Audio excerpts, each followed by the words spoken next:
Bien qu'elle ait requitté la vie politique, Roselyne Bachelot ne se prive pas de la commenter.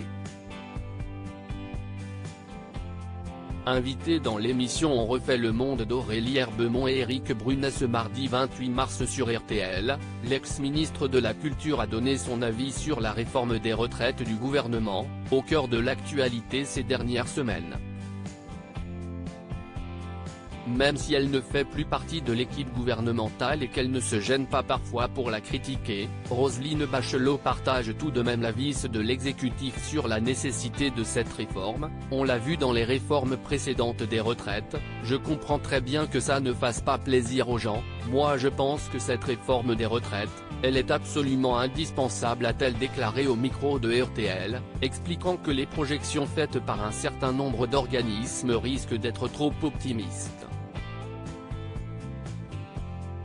Celle qui garde un souvenir mémorable des engueulades d'Emmanuel Macron est également revenue sur la baisse du taux de fécondité dont l'impact est inéluctable à l'avenir, l'ex-ministre de la Santé sous Nicolas Sarkozy ne croyant pas en la politique nataliste. La politique nataliste ça donne des allocations, mais ça ne fait pas marcher les ovaires, ça, ce n'est pas possible. Donc, il y a d'autres façons de vivre maintenant, le premier enfant, il est à 31 ans, et ce qu'il faut pour maintenir un taux de natalité, si est des troisièmes enfants et ça, on ne les aura pas, a-t-elle affirmé, toujours au micro de RTL, avant de conclure un peu plus loin, donc moi, je pense que cette réforme elle est douloureuse, mais elle est indispensable.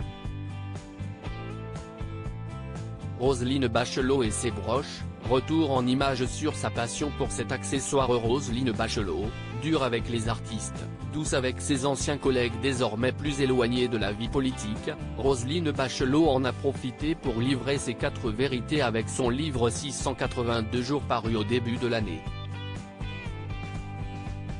Si avec cet ouvrage, les artistes en ont pris pour leur grade, en revanche, Roselyne Bachelot se montre beaucoup plus douce à l'égard de ses ex-collègues.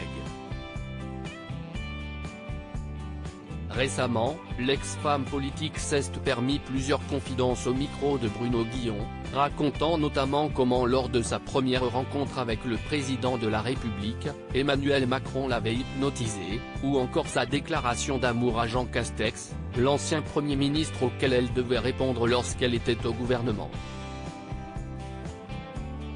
Crédit photo, capture écran RTL.